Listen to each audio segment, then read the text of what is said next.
Excellent. Voilà. Ouais, super. Alors, on va attaquer donc la cinquième bracha de la Mida. On est toujours dans ces brachot intermédiaires qui viennent mettre l'individu en face de sa requête personnelle.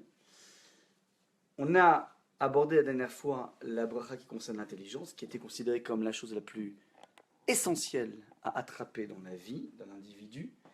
Et à l'issue de l'intelligence, on va attraper le thème de la tchouva. On va essayer de comprendre pourquoi, ça c'est une des premières réflexions. Quel est le lien, une fois qu'on a demandé l'intelligence, pourquoi on doit déboucher comme première requête personnelle sur la notion de tchouva. Alors, on va lire ensemble, et on se pose des questions qui méritent d'être posées. Les codes de couleurs ne sont pas anodines, elles sont là pour nous guider justement vers des questions. Donc, hachivenu, avinu, littéralement, fais-nous revenir, hachivenu, la chouve c'est revenir, avinu, notre Père, les Toratecha, vers ta Torah. Ouais. Deuxième chose, vekarvenu, malkenu la vodatecha, et rapproche-nous, notre roi, de ton service. Vachazirenu bitchouva, et ramène-nous d'un repentir total, lefanecha, devant toi. Baruch ata Hashem, tu es source de bénédiction, harotse, bitchouva. Alors, littéralement est marqué qui agrée, j'ai traduit par agréé, mais harotse veut dire aussi, pas que retse, veut dire aussi qui veut la tchouva. Donc on a une bracha hyper courte, dont le thème général est la tchouva. Maintenant je vous laisse, après donc je vais relire la bracha en français, d'une traite, et ensuite on va essayer de se poser des questions qui méritent d'être posées. Donc, le texte nous dit, fais-nous revenir notre Père à ta Torah, rapproche-nous notre roi de ton service et ramène-nous d'un repentir total devant toi. Tu es source de bénédiction, toi qui agrées le repentir. Et toi qui, ou bien toi qui désire, qui veut le repentir. Rappelez-vous que lire la route en hébreu c'est courir, le ratson c'est la volonté, eretz c'est la terre, c'est toujours la même racine, rat, qui veut dire courir. Dans la terre on court, shamaïm, les cieux en revanche on est figé, c'est sham, c'est là-bas, mais la terre est une terre de course. Ratson c'est la volonté, mais c'est un petit peu ce qui nous met en branle, ce qui nous fait courir. Et là, on a aussi à Rotse, celui qui veut, c'est aussi la notion de Ratson, de volonté. Donc, Akadosh Baruch Hu, il désire notre tchouva. Ça, c'est donc les thèmes essentiels. À vous de jouer, donc vous posez des questions qui méritent d'être posées.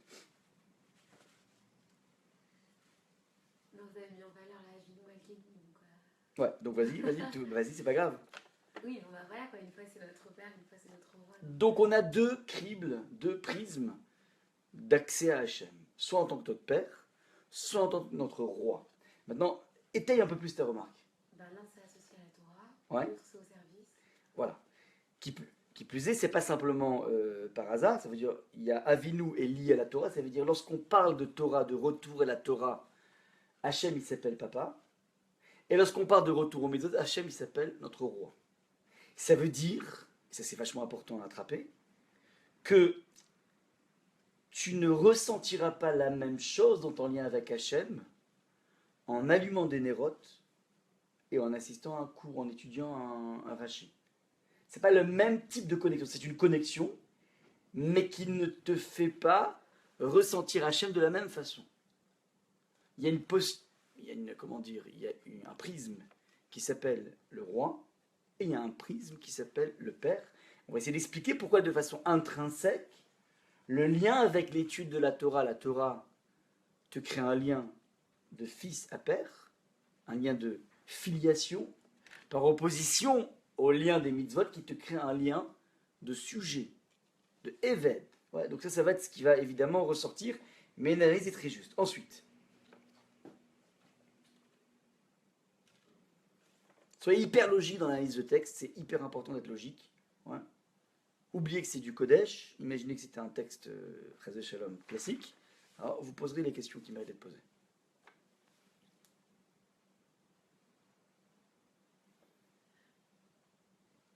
Il y a des questions internes et des questions externes. Vas-y, Adelia. Très bien. Alors, la chouve, la différence entre achouv, il y a deux verbes aussi. Vous voyez qu'en fait, il y a trois différences. Il y a avinu, qui est une différence. Avinu est lié à Torah. Et le verbe aussi est différent. Achivenu, tu nous ramènes. En revanche, lorsqu'on parle des mitzvot, là, keravnu, approche-nous. Donc il y a retourner et se rapprocher. Ce sont deux choses différentes. Géographiquement parlant, ça donne quoi? Ça donne quoi comme différence?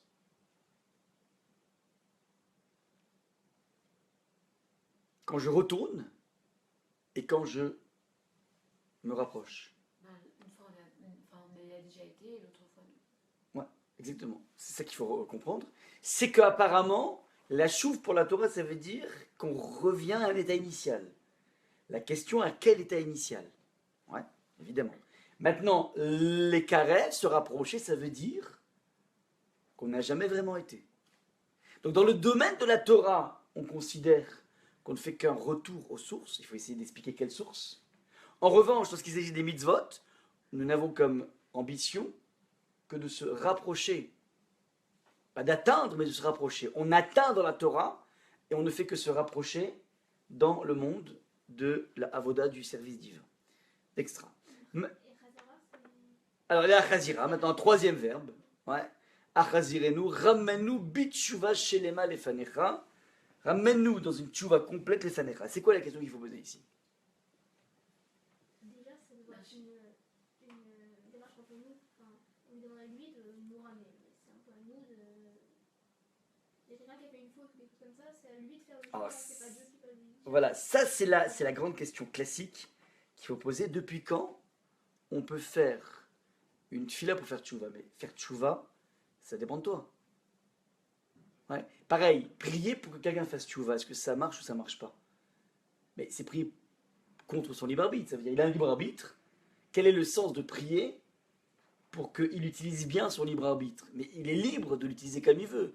Si tu pries pour qu'une personne guérisse, pour qu'une personne devienne fortunée, pour qu'une personne réussisse un examen, bon, très bien, ça veut dire que je prie, que je peux le mettre dans la bonne situation avec le bon sujet, ainsi de suite. Bon, pourquoi pas. Mais agir sous sa volonté, depuis quand la prière pourrait jouer, devant Hachem en disant mais ramène-moi la tchouva. Mais écoute, ça dépend de toi, quoi. T'as qu'à te bouger. Ouais, ça c'est donc une question de sens interne. Ouais. Depuis quand on peut faire une prière? Qui plus est, pousse encore le raisonnement de lien. Pousse. Faites le compte de ce qu'on demande à Hachem. Il faut être un apothicaire un peu ici. Il faut poser les questions. En fait, pourquoi la tchouva est en troisième position? Peut-être que je l'aurais mise en première. Alors, tu dis pourquoi en troisième position, mais mieux que ça, on peut dire. Une fois que je suis revenu à la Torah et au service divin, qu'est-ce qui me reste? J'ai envie de dire qu'elle est en trop. Une fois que tu as le retour à la Torah et ensuite le retour au service divin, que demande le peuple? On a tout fait. Pourquoi tu me rajoutes un élément qui s'appelle Vachazirenu bitshuva shelema et ramène-nous à une tchouva complète? Mais c'est quoi la tchouva? C'est la grande question qu'il faut poser. C'est quoi la tchouva quand tu es retourné à la Torah? Qu'est-ce qui reste à faire quand tu es retourné à la Torah et quand tu te remets à faire les mitzvot? Qu'est-ce qui reste? Donc on a ici une difficulté majeure, je répète les questions, pour comprendre ce que évoque cette bracha. Au début, ça allait bien. Ça veut dire on a un retour à la Torah. Ouais. On a ensuite une nouvelle approche. On va se rapprocher des mitzvot. Et pour chacun de ces domaines, on aborde Akadosh Baruch Hu de façon différente. Il est tantôt notre père par rapport à la Torah, l'étude de la Torah. Il est tantôt notre roi par rapport à la pratique des mitzvot. Et d'un coup, le texte vient nous dire et ramène-nous d'un repentir total devant toi. Mais une fois que j'ai fait ces deux démarches, j'ai obtenu les deux précédentes, qu'est-ce que va ajouter le repentir total? Je suis en repentir. Il n'y a rien de plus sincère que de revenir à la Torah, rien de plus sincère que de revenir au mitzvot. Donc qu'est-ce que rajoute le troisième élément, avec évidemment Vachazirenu, un nouveau verbe. Donc on a ici trois verbes, on a trois thèmes qui se chevauchent, et on a au moins deux cribles d'accès à Hachem, de prise par lequel on accède à Hachem, qui sont tantôt le papa, tantôt le roi. Voilà donc un petit peu ce qui s'appelle une très bonne chirurgie du texte, une très bonne analyse du texte. Alors, on continue, je ne vais pas m'arrêter là au niveau des questions. Baruch ata Hachem, tu es source de bénédiction. Hachem, harotse bitshuva. Ça veut dire quoi harotse bitshuva? On a dit qui désire la tchouva ou qui agrée la tchouva. Qu'est-ce qui est bizarre au niveau de la technique des brachot? Je m'explique. C'est quoi la technique des brachot? C'est qu'en fait, on a un canevas. C'est quoi le canevas? C'est que on reprend toujours dans la bracha finale le thème général. Maintenant, c'est quoi le thème général si je devais résumer en un mot? Par exemple, je donne un exemple. Dans la bracha précédente, le thème c'était quoi? L'intelligence. Comment la bracha a commencé? Ata chonen le adam da'at. Vous pouvez prendre un patachine. Tu donnes gratuitement Ata chonen le adam à l'homme da'at, la connaissance. Ata chonen le da'at, et on finit comment? Baruch ata Hashem chonen adat. Ça veut dire, il y a un principe, un canevas dont le Talmud parle, que la bracha, enfin la bracha qui clôture c'est-à-dire la bénédiction qui clôture la bracha, finit par le point par lequel on a commencé. Le début et la fin sont semblables. Là, ici, qu'est-ce que vous observez? Alors, on peut le voir de partout, ça veut dire, comment dire, dans les broches qui suivent, je vais prendre un patard, voilà.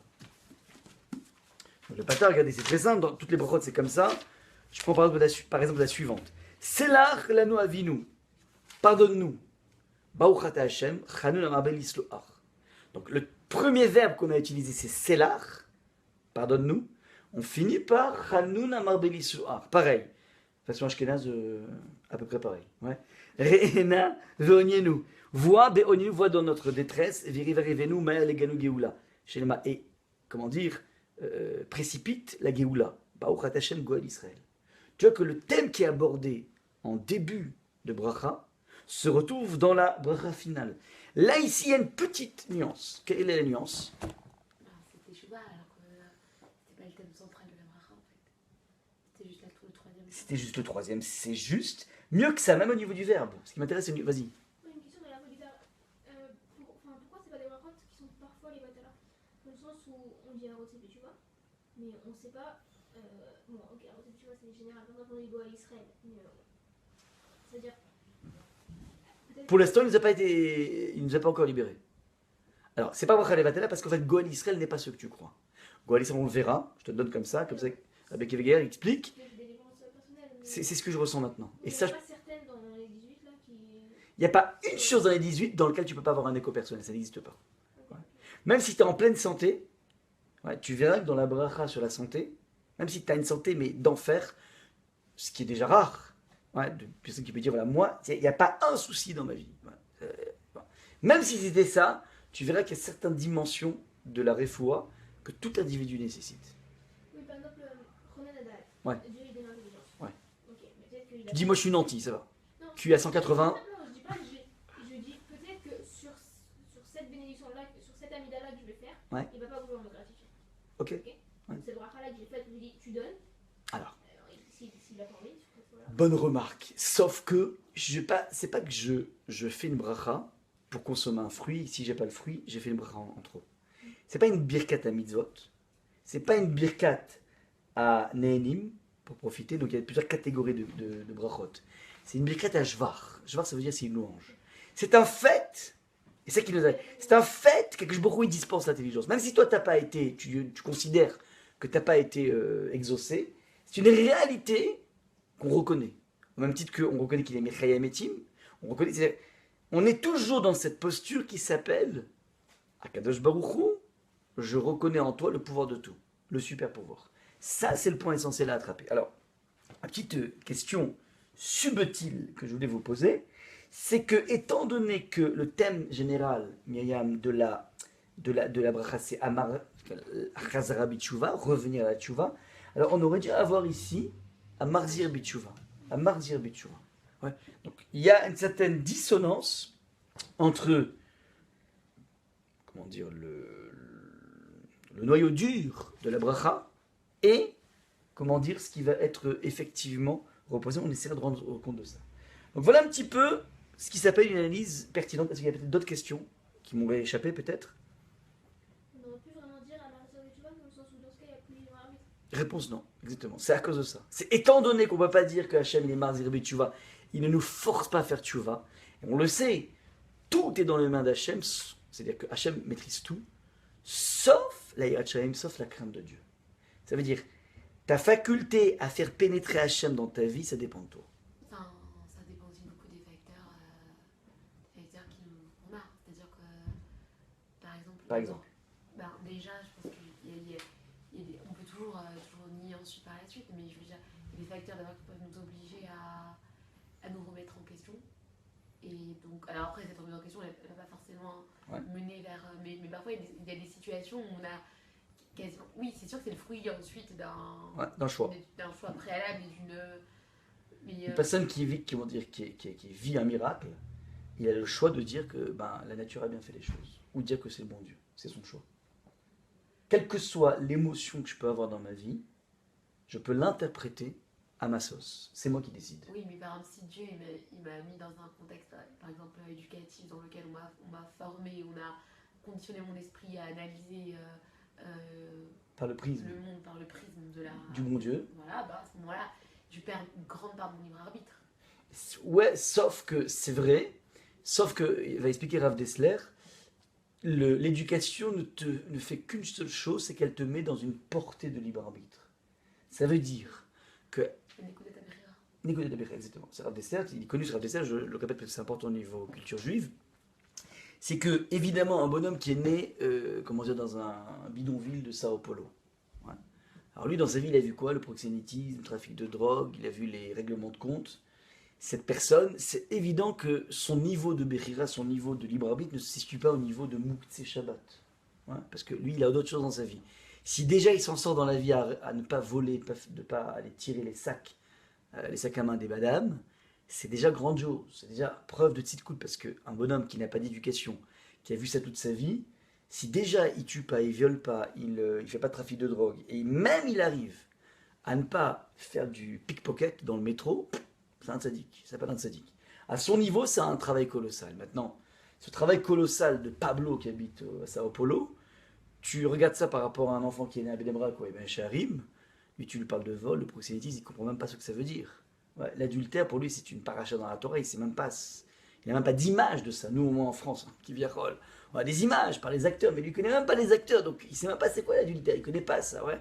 Donc lui, son point de Bechira, ça va être, j'ai fait hier à Mahamida, et au moment de Mahamida, j'ai essayé de montrer à mon Rosh Yeshiva à quel point j'étais à l'intérieur de Mahamida, j'ai essayé de faire un petit peu du tménik, comme on dit en yiddish.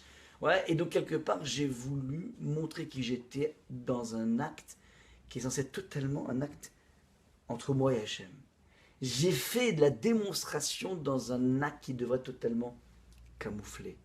Il prend conscience de ça, il arrive à sa Amida aujourd'hui, il se dit, est-ce que je vais craquer ou bien je vais décider de rester de marbre au moment où je soupçonne mon Rosh Yeshiva de me regarder. Bref, il rentre dans un truc hyper subtil que tu ne pourrais pas expliquer à Pablo, mais à son niveau, il a son libre arbitre. Donc, quelle que soit l'éducation que tu reçois, ce ne sera pas dans des choses grossières. Ouais, on a parmi nous, j'imagine qu'il n'y a personne qui est tenté de temps en temps, lorsqu'il a besoin d'argent, d'aller faire le casse d'une banque. Ouais, personne n'a ça. Pourquoi? Parce que ce n'est pas dans notre culture. Ouais, donc, on n'a aucun mérite d'ailleurs par rapport à ça. Ouais, on n'aura aucun mérite de ne jamais avoir fait des choses violentes. Parce que ce n'est pas notre culture. Mais chacun a ses niveaux, a ses zones, comme ça. Donc, Nicolas Dabira dit Rav Dessler, des zones dans lesquelles tu peux exprimer ton libre arbitre. Donc c'est un petit mouchoir de poche. Ouais. C'est jamais tuer ou ne pas tuer pour nous en tout cas. Pour Pablo, oui, c'est tuer ou ne pas tuer. Ça c'est et c'est un vrai point dans lequel il sent une tension. Si tu veux, dit Rav Dessler, savoir où t'en es dans la vie, attrape les domaines dans lesquels tu sens que tu as une tension. Il y a des domaines qui sont complètement hors de toi, il n'y a pas de tension par rapport à ça parce que c'est pas toi. Ouais, par exemple, si je vous dis à partir de maintenant, on se fait un petit trip 80 ans sans la Shonara. C'est pas nous. Baba Saleh, certes, c'est pour lui, mais pas pour nous. Ouais. Donc c'est hors de portée. Maintenant, ne pas faire le casse de la banque, c'est aussi pas nous. On est quelque part entre Baba Saleh et Pablo. Maintenant, toi, tu vas, pour découvrir qui tu es, essayer d'attraper le point dans lequel tu sens que c'est titille. Tu sens que je fais ça ou je fais pas ça. Ouais. Ça, c'est là que tu existes. Et là, quelle que soit ton éducation, tu seras libre par rapport à ça.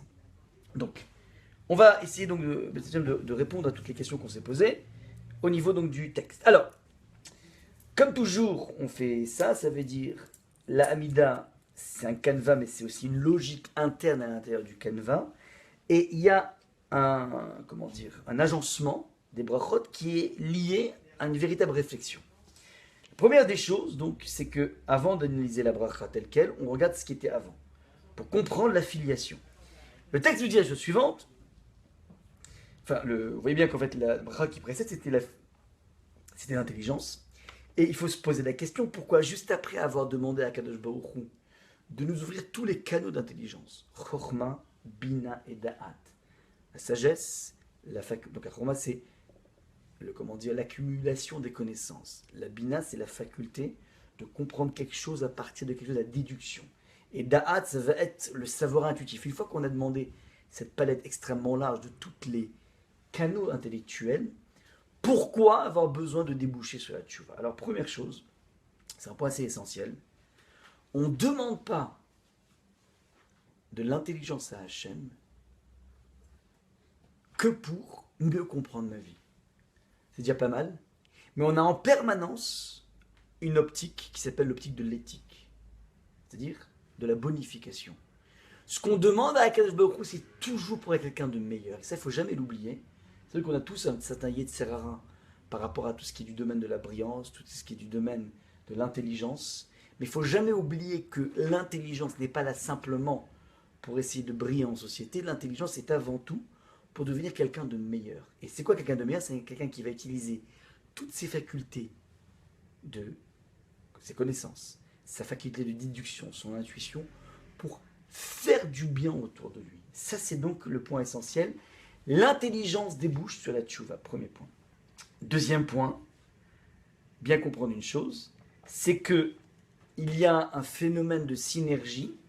On a demandé de l'intelligence à Kadosh Baruch Hu, on débouche sur ramène-nous à ta Torah parce qu'on sait pertinemment qu'un des moyens de développement et de déploiement intellectuel se situe au niveau justement de l'étude de la Torah. L'étude de la Torah a cette faculté d'ouvrir le cerveau d'un individu.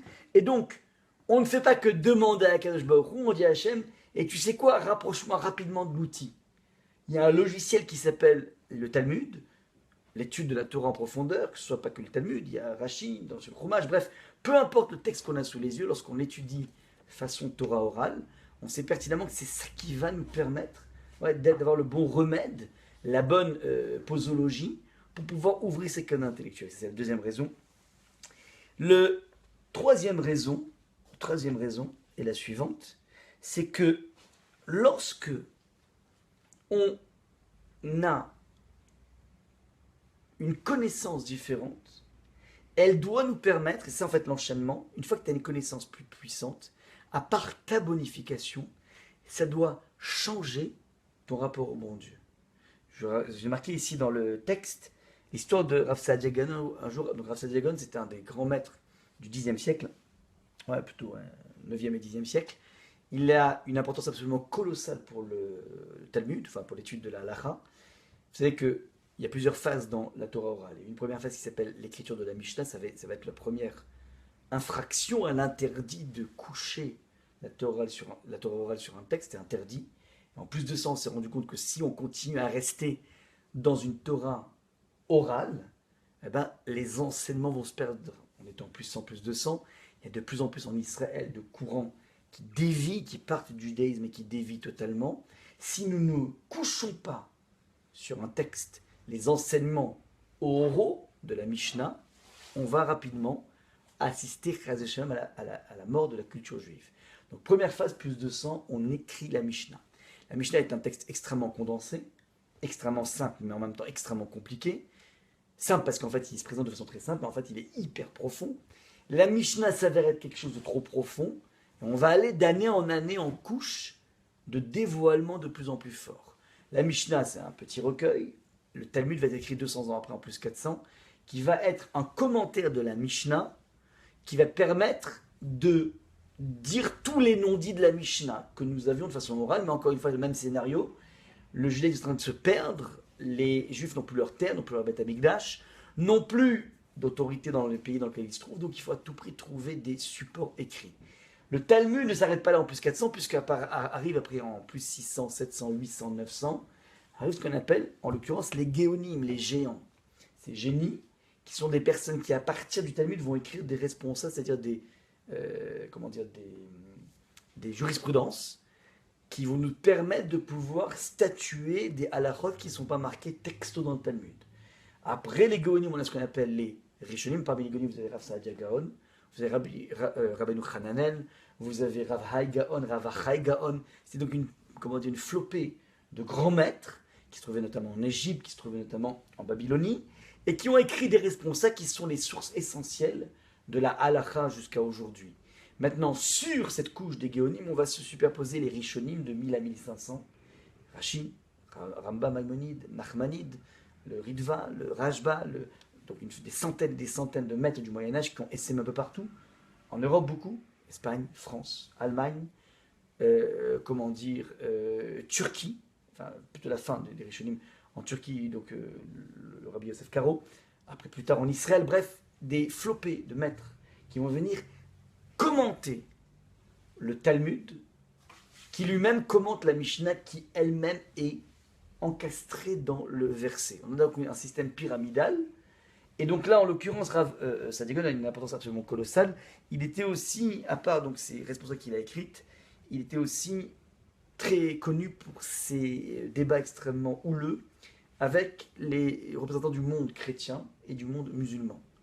Ouais, donc il y avait énormément à l'époque de disputations, et il était un des ténors, un des grands maîtres qui ont écrit donc des livres pour essayer de démontrer à quel point notre ancrage au niveau Emouna est infiniment plus fort que les deux autres religions monothéistes. Il était celui qu'on envoyait, si vous voulez, dans les grands débats, et il gagnait tous les combats. C'est-à-dire qu'au niveau théorique, il arrivait à asseoir, à expliquer pourquoi en fait notre révélation est une raison beaucoup plus puissante que celle qui a été présentée par les autres religions monothéistes. Ça, c'est donc au niveau de Rav Saadia Gaon. Alors il raconte la chose suivante. Un jour, il s'est déplacé, il voyageait pas mal, il débarque chez un aubergiste, il reçoit, donc il paye son gîte, il va là-bas, il dort, il mange, et puis au bout d'un moment, la nouvelle se sait que Rav Saadia Gaon se trouve chez l'aubergiste, et il commence à y avoir plein de juifs qui débarquent pour venir prendre des conseils, des brachot. Alors l'aubergiste ne comprend pas ce qui se passe, et puis au bout d'un moment, il demande à une des personnes qui faisait l'accueil, mais qu'est-ce que vous venez faire ici? J'ai plus de place. Et il dit non, on est venu parce que tu reçois Rav Saadia Gaon. Oh, je reçois Rav Saadia Gaon. D'un coup, il prend conscience que le bonhomme qu'il avait reçu, qui était totalement discret, est en fait la plus grande autorité du monde. Et c'est à ce moment-là où, d'un coup, il prend conscience, il apprend qu'il est Rav Saadia Gaon, et d'un coup, il prend conscience et il se met à presque pleurer en disant mais c'est pas possible, je ne vais pas donner les égards que j'aurais dû. Et ben, c'est un petit peu ça l'idée ici.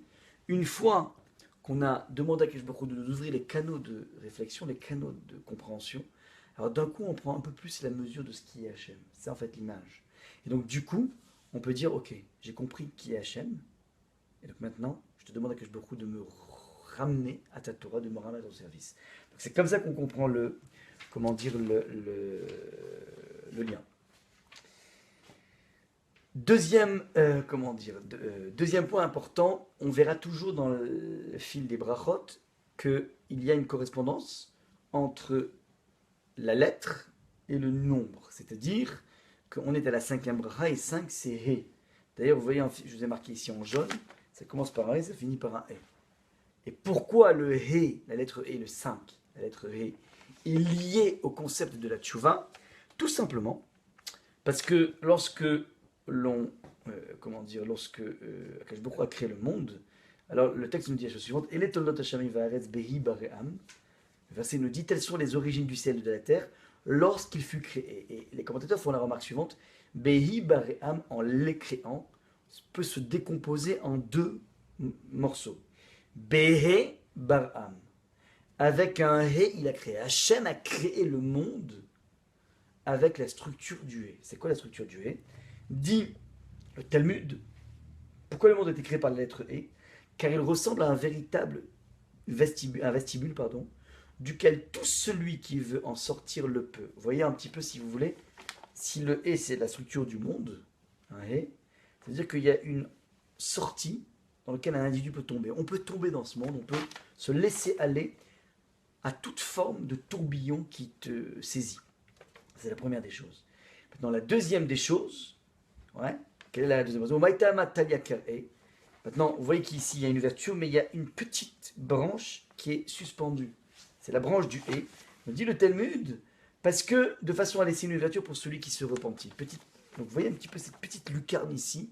Et là, pour montrer que c'est un monde dans lequel on peut rentrer en déliquescence, mais c'est un monde dans lequel il y a toujours une lucarne, il y a toujours un espoir, il y a toujours, et on avait dit ça sur Magan Avraham, il y a toujours une faculté de pouvoir réallumer la flamme. Ça, c'est donc la raison du lien entre la bracha qui parle de la tchouva et le chiffre 5 qui est lié à la lettre He.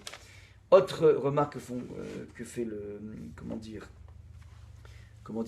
les commentateurs, la bracha commence par un He, elle finit par un He. La somme de He et He fait 10, qui faut penser aux 10 jours de tchouva primo. Secondo, on a exactement 15 mots, donc c'est comme ça dit le tour, exactement 15 mots, et 15 mots, sont finalement les 15 marches du trône céleste dans le temple. Vous savez qu'il y avait un trône céleste qui était séparé de 15 marches. Les Lévim chantaient dans chacune des marches. C'est-à-dire que pour accéder à Kadosh Baruch Hu, il y a 15 étapes. Et ce 15, rappelez-vous, on le retrouve régulièrement. Il existe 15 étapes dans le Seder, Kadesh, Urchatz, Karpas, Yachatz, ainsi de suite. Il existe 15 Dayenu, ce sont des étapes de la vie. C'est-à-dire que lorsqu'un individu veut s'approcher du bon Dieu, il faut qu'il comprenne qu'il existe 15 étapes. Donc on comprend pourquoi cette bracha qui vient parler des 15 étapes qui nous mènent à Hachem, qui vient nous parler de ce qui nous mène à Hachem, est constituée de 15 étapes. Ça, c'est donc au niveau du sens général.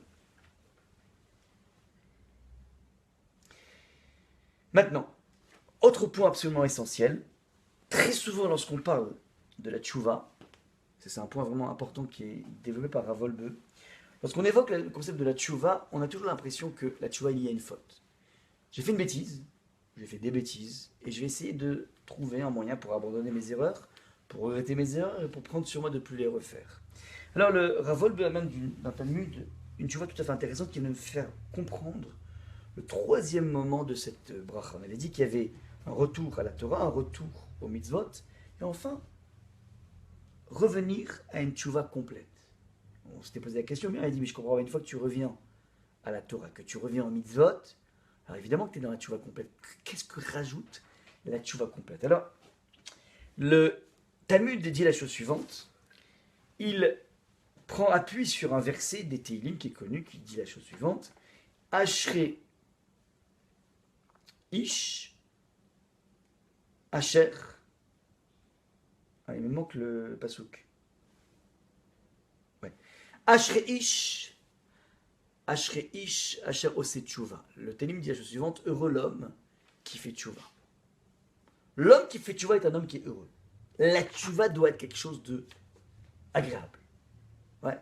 Doit être dopant pour un individu. Alors, Ashrei Ish, heureux l'homme qui fait Tchouva. La Gemara demande, heureux l'homme et pas heureuse la femme, ça veut dire tout se passe comme s'il y aurait une ségrégation ici, une discrimination. Est-ce que la tchouva serait l'apanage exclusif? Est-ce que la tchouva serait l'apanage exclusif des hommes? C'est la question que pose le Talmud. Et la réponse du Talmud est la suivante. Amarav Amram, Amarav, Ashrei Mishéo se tchouva keshéo. En fait, il faut comprendre le Télim de la façon suivante. Non pas heureux l'homme qui fait tchouva, mais heureux l'individu masculin ou féminin, peu importe, qui fait tchouva tant qu'il est ish, tant qu'il est homme. C'est quoi homme, dit Rashi? Tant qu'il est homme, c'est-à-dire lorsqu'il est, vous l'avez en bleu le Rashi, lorsqu'il est encore dynamique dans sa force, c'est-à-dire qu'il s'empresse de reconnaître son créateur avant la vieillesse. Ça veut dire, bilan des courses. Le Teilim vient te dire, heureux l'homme qui fait tchouva n'est pas là pour te dire au niveau masculin et féminin, la ségrégation, pas du tout. Il est là pour te dire, heureux l'homme dans toute sa puissance, c'est-à-dire l'individu tant qu'il est encore jeune, tant qu'il a cette faculté d'opérer en lui des chamboulements. La différence entre un vieux et un jeune, vous savez c'est laquelle? C'est qu'un jeune est prêt à toujours tout révolutionner. D'ailleurs, un jeune en hébreu s'appelle le Nahar. Le Nahar, c'est le jeune, les ados. Et Nahar en hébreu veut dire les Naher. C'est quoi les Naher? C'est agité. Ça veut dire qu'il y a une agitation chez l'ado qui fait que il peut emboîter le pas dans des tonnes de directions. C'est une des raisons pour laquelle les jeunesses hitlériennes, par exemple, ont fait un ravage avec les jeunes, avec les ados. Parce qu'il suffit de leur donner un cap et ils vont le prendre avec une énergie absolument colossale. Le Na'al, c'est celui donc qui est agité. Maintenant, l'idée du texte est la suivante, c'est que si tu dois faire, tu dois prendre quelque chose dans ta vie, n'attends pas d'être fossilisé. N'attends pas de plus croire au changement. Il arrive des moments dans la vie où tu peux te dire, bon, ça y est, c'est maintenant, c'est bon, c'est fini. Ouais. Il faut toujours avoir cette jeunesse d'esprit de se dire, je peux tout chambouler encore. La révolution est encore possible. Ouais. Ce côté ado qu'on a connu, il faut être capable de le tisser, de le véhiculer même pour beaucoup plus tard. Ça, c'est l'attitude que donne le texte. Donc, ce n'est pas du tout une discrimination, c'est juste de dire, heureux l'homme, heureux l'individu qui est en pleine force. Et qu'est-ce qu'il fait lorsqu'il est en pleine force? Il se dépêche de reconnaître son créateur. Attention, on t'a pas dit qu'il fait tchouva. On dit qu'il est makir, son créateur. C'est quoi la hakir en hébreu? La hakir, c'est reconnaître. Cette reconnaissance n'est pas une reconnaissance genre portrait robot, quel est le criminel qui vous a agressé.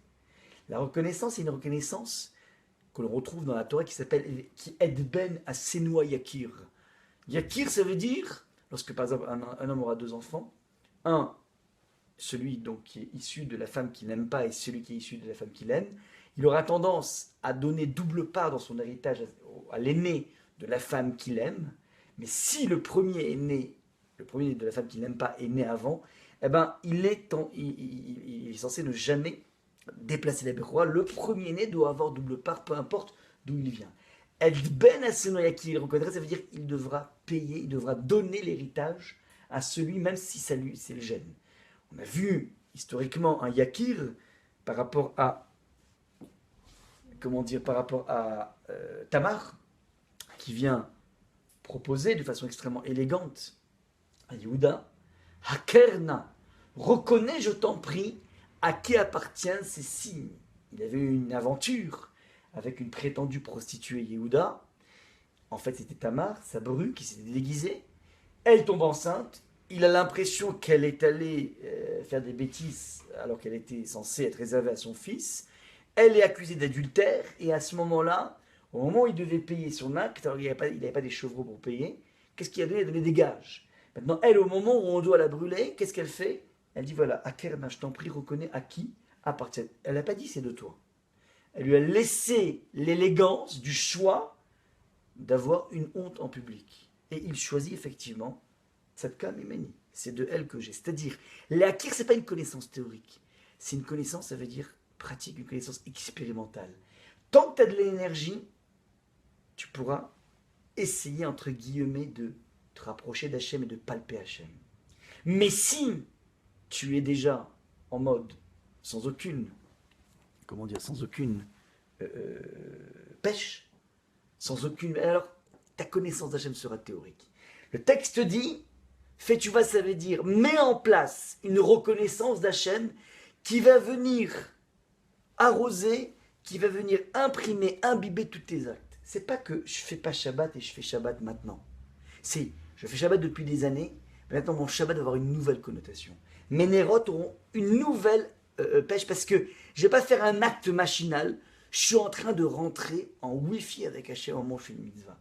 Et cette marge est une marge de progression absolument colossale. Vous savez que plus on pénètre le respect de la Torah, plus les gains de productivité, les gains de spiritualité se font dans un monde invisible. C'est-à-dire que nous, de façon générale, on a l'impression que on est à des années-lumière d'une personne qui fume Yom Kippour. Ça ne viendrait jamais à l'idée. Qui fume Yom Kippour et qui rentre dans un McDo pour aller prendre un Beagle Mac ou je sais pas quoi. Ouais. Tu dis, bon, entre lui et moi, il y a des années-lumière. C'est vrai, il y a des années-lumière. Mais la différence entre la personne qui est complètement à l'ouest et moi, donc cette personne qui fume Kippour et moi, est une différence infiniment plus petite, faites bien attention, que la différence qu'il y a entre deux personnes qui sont au même degré de pratique et dont l'un va faire une amida en étant investi dans sa Amida, et l'autre va faire en dilettante. La nuance entre ces deux personnes, tu veux dire, mais les deux, ils sont religieux, ils font leur Amida, ils font ce qu'il faut faire, ouais. Mais la pensée transforme l'impact des actes de façon exponentielle. Ce qui ne veut pas dire que nous sommes une religion qui est dans le cœur. Les gens disent non, mais moi c'est dans le cœur. Moi c'est dans le cœur. C'est pas ça. C'est de dire qu'une fois qu'on a passé le cap de la pratique, à partir de la pratique, c'est pas voilà, maintenant je pratique, c'est bon. Voilà, je fais partie du club. Non, non. Une fois que tu rentres dans le monde de la pratique, s'ouvre devant toi un champ absolument colossal. Mais ce qui est intéressant, c'est que c'est un champ invisible. Personne ne peut savoir ce qui se trame lorsque tu as l'air d'être hyper, concentré dans ta Amida, et qu'en fait, tu es en train de penser à ton déficit à la banque. Mais tu fais une gestuelle qui te donne de toi une image de tzaddik. Ouais. Personne ne sait, et peu importe ce qui se passe. On n'est pas en train de chercher ce qui se passe à l'intérieur, mais c'est toi avec Hachem. Et plus tu seras toi avec Hachem, et plus personne au monde, plus tu vas faire des gains de spiritualité colossaux. C'est ça en fait l'idée de la tchouva shlema, c'est lorsque à l'intérieur même d'un certain niveau de pratique, eh ben, j'ai ouvert les vannes de ce qui s'appelle la pensée profonde, c'est-à-dire la pensée qui se trouve à l'intérieur de moi. Hachem et moi, un point, c'est tout. Ça, c'est là que se logent les choses essentielles. Ouais. Donc, c'est ça, en fait, la pertinence de Rav Wolbe, c'est de faire comprendre que la Kirboro, tu peux le faire lorsque tu es déjà hyper orthodoxe. Même si tu pratiques déjà tout, il y a encore un moment durant lequel, un stade, durant lequel tu peux dire, voilà, maintenant je vais essayer d'être un peu plus proche d'Hachem, dans tout ce que je fais déjà. Ouais. Ça, c'est donc le principe de la tchouva qui n'est pas lié à une faute. On peut attaquer maintenant rapidement l'analyse détaillée. On a dit comme ça la chose suivante. Ashivenu avinu les Torah Terra, c'est important ça. L'étude de la Torah te permet de créer avec Hachem un lien beaucoup moins médiatisé que le lien des mitzvot. Le lien des mitzvot, c'est que tu es serviteur. Ouais. Tu obéis un point, c'est tout. Dans le monde de l'étude de la Torah, tu as un lien de père à enfant, ça veut dire on peut tout négocier avec un père. Tu peux rien négocier avec un roi. Ouais.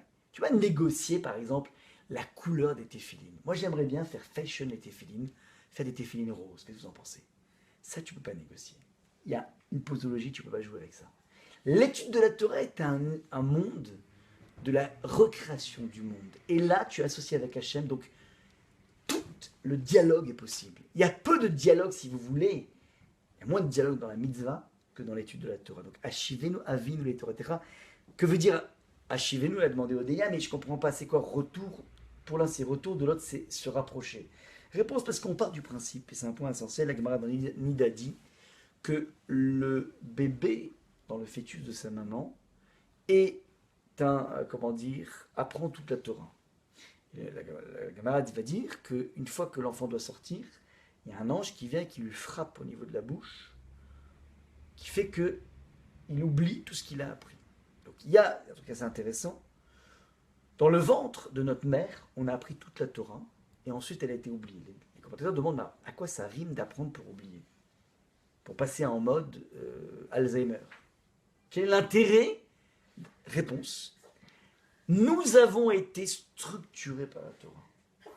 Même si on oublie par le biais de ce qu'on a reçu, d'une certaine façon, notre trame essentielle, c'est la Torah.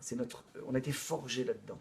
Et si tu as été forgé là-dedans, tu pourras beaucoup plus facilement la retrouver. Première raison. Deuxième remarque par rapport à cette Gemara, lorsqu'on dit qu'il y a un ange qui vient frapper à la bouche pour nous faire oublier, demande les commentateurs pourquoi il ne frapperait pas la tête?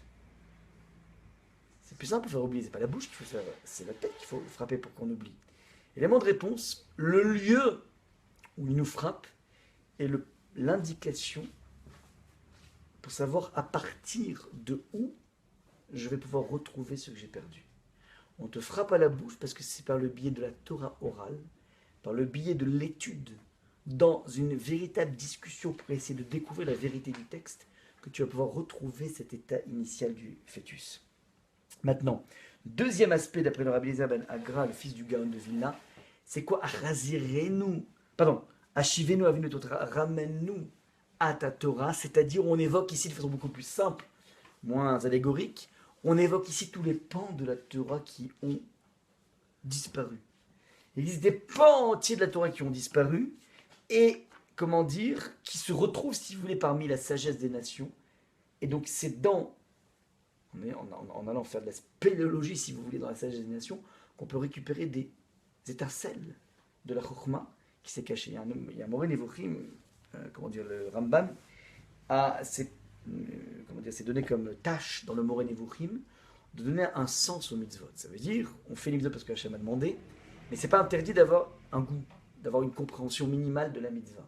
Donc il va énumérer, mitzvah après mitzvah, le sens des mitzvot. Il dit lui-même qu'il n'a pas expliqué toutes les mitzvot, dit le Rambam, parce qu'il n'a pas suffisamment voyagé, il ne s'est pas suffisamment frictionné avec toutes les cultures ambiantes, de façon à comprendre des pans de la Torah qui lui échappent, le Rambam Maïmonide.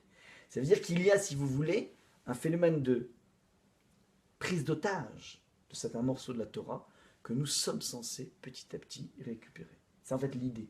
Et c'est une des raisons pour laquelle nous sommes dispersés parmi les nations, c'est justement pas simplement, disent les commentateurs, pour aller récupérer les convertis qui se sont perdus à travers les nations, ça c'est au niveau physique, il y a aussi pour aller récupérer les étincelles de la Torah qui sont prises en otage, si vous voulez, dans différentes rochmotes.